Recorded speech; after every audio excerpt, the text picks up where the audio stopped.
Hello everyone, mayam bu khurumjari ngasigi mathel sidi saugri ga bori ga ma thongjaraage duga uchina ga mangal ne muro tekpane nuksidak ne toraga kangau ma phajana ngaujarage ko adu si saugri se yam hawi ngari yaudраga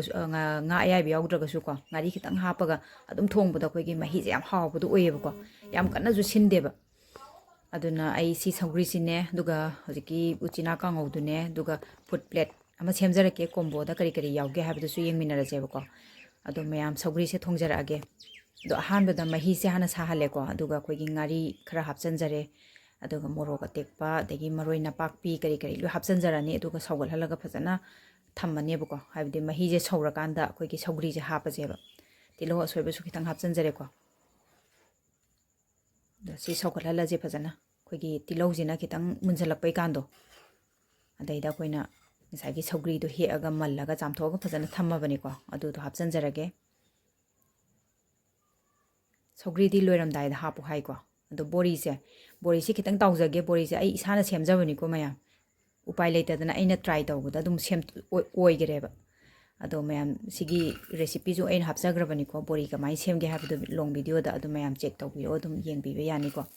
aduga thau se smaina kitang hape manamgi wani ko thau sidi khoigi hangam thau do kitang hapaga dum ngobiro refined oil seasoner su dum yai ko kaisu kaide adu yam hapchalu bai wana teba ko kitang thau manam namnabagi kitang hap tawjabane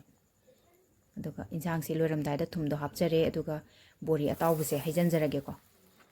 smai toraga sida dum loiram dai da loi happy be yarani adu bori se kitang pop thorakpado adu kandu phadigom hapchalaga dum yarani ko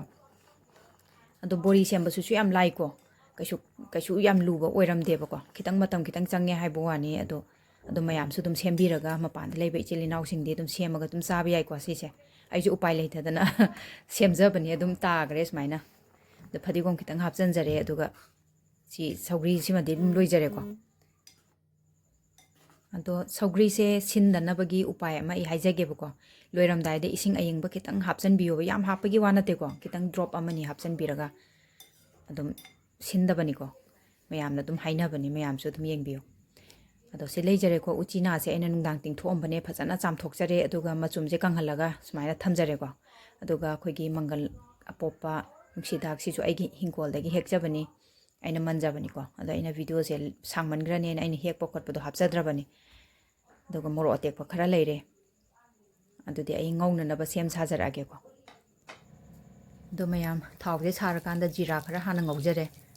duga khoigi maroi nakupi khara hapchanjare ko maroi nakupi sisu sinu michigi khaaga thambada ai yam wana semjare ni ko video se koi yam thaba na tabani na bu ko do kitang hapchanjare duga tilo asoiba kitang hapchanjare du phasana ngauraji ko sise do gamla da tharamba de ge ni makha do in thadokpani makha gamla da thabadi khoigi kitang ke hetari chawkhatlo yadabdu odu oeba sing chanam hapchanjare maru marang asuba kitang ga hapchanjare adu phajana ngaubirage ko se thau se mulle hai kan da mangan apopang sai koina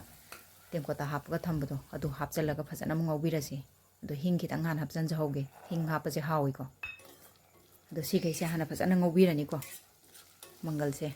khara munna na bagi mong do adu mayam kalen thada di karam ba injang ne hena hauge food combo haibiramo karam ba mathel semjara oge habidusu ado mangan je khitang mulakpai do adaida morok atekpa machu adagi morok asuba hapchanjarani ko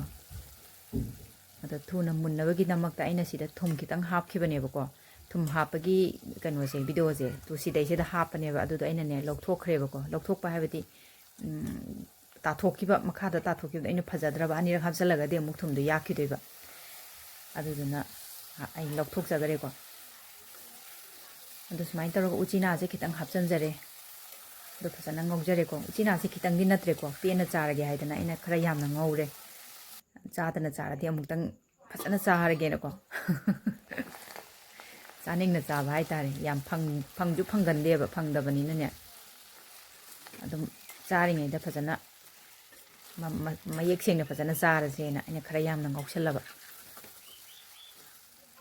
to silaijare ko sigi texture se tar kanda koina makum khumjalaga ngauba amuk hangtokpa amuk makum khumjala ngaubiba smaina tawbiraga ko ola ngobiraba aduga khoigi uchina je khitang munjalak paido hawai mangan ge je khitang munjalak paido adaida ꯅꯨꯡꯁꯤꯗꯥꯛꯁꯦ ꯐꯖꯅ ꯑꯩꯈꯣꯏꯒꯤ ꯆꯥꯝꯊꯣꯛꯑꯒ ꯊꯝꯃꯕꯅꯤꯀꯣ ꯁꯤꯁꯦ ꯑꯗꯨ ꯍꯥꯞꯆꯤꯟꯕꯤꯔꯅꯤ ꯃꯅꯝꯁꯤꯗꯤ ꯅꯨꯡꯁꯤꯈ꯭ꯔꯖꯥꯠꯅꯤ ꯁꯨꯃꯥꯏꯅ ꯁꯤꯒꯤ ꯀꯥꯡꯉꯧ ꯁꯨꯃꯥꯏꯅ ꯉꯧꯔꯛꯄꯒꯤ ꯅꯨꯡꯁꯤꯗꯥꯛ ꯍꯥꯞꯄꯛꯄꯒꯤ ꯃꯅꯝꯁꯦ ꯑꯗꯨ ꯆꯥꯎꯁꯨ ꯌꯥꯝ ꯆꯥꯎꯋꯦꯕꯀꯣ ꯑꯩ ꯀꯩꯁꯨꯝ ꯍꯥꯔ ꯍꯥꯞꯇꯦꯕ ꯁꯤꯁꯦ ꯌꯥꯝꯁꯨ ꯐꯖꯩꯌꯦ ꯍꯧꯔꯛꯄ ꯀꯥꯟꯗ ꯅꯨꯡꯁꯤꯗꯥꯛꯁꯦ ꯃꯈꯨꯝ ꯈꯨꯝꯖꯤꯜꯂꯒ ꯉꯥꯛꯇꯪ ꯉꯧꯕꯤꯔꯅꯤ ꯑꯗꯨꯒ ꯍꯥꯡꯇꯣꯛꯑꯒ ꯑꯃꯨꯛ ꯌꯦꯡꯕꯤꯕ ꯑꯗꯨꯒ ꯈꯤꯇꯪ ꯃꯨꯟꯖꯜꯂꯛꯄꯩꯗꯣ ꯑꯗꯩꯗ ꯑꯩꯈꯣꯏꯅ ꯒꯔꯝ ꯃꯁꯥꯂꯥꯅꯦ ꯐꯗꯤꯒꯣꯝ ꯈꯤꯇꯪ ꯁꯣꯏꯖꯜꯂꯒ ꯍꯥꯞꯄꯅꯤ ꯑꯗꯨꯒ ꯑꯣꯠꯄꯤꯔꯅꯤ ꯐꯖꯅ ꯑꯣꯠꯈꯥꯏꯕꯤꯔꯅꯤꯀꯣ ꯑꯗꯣ ꯃꯌꯥꯝꯁꯨ ꯃꯊꯦꯜꯁꯤꯒꯤ ꯃꯇꯥꯡꯗ ꯍꯥꯏꯕꯤꯔꯝꯃꯨꯀꯣ ꯀꯔꯤ ꯀꯔꯤ ꯀꯃꯥꯏꯅ ꯊꯣꯡꯒꯦ ꯃꯌꯥꯝꯗꯤ ꯁꯨꯃꯥꯏꯅ ꯁꯨꯝ ꯊꯣꯡꯅꯕꯅꯤꯀꯣ ꯑꯗꯣ ꯀꯔꯤ ꯀꯔꯤ ꯑꯍꯦꯟꯕ ꯍꯥꯞꯄ ꯌꯥꯏꯒꯦ ꯍꯥꯏꯕꯗꯨꯁꯨ ꯍꯥꯏꯕꯤꯔꯝꯃꯣ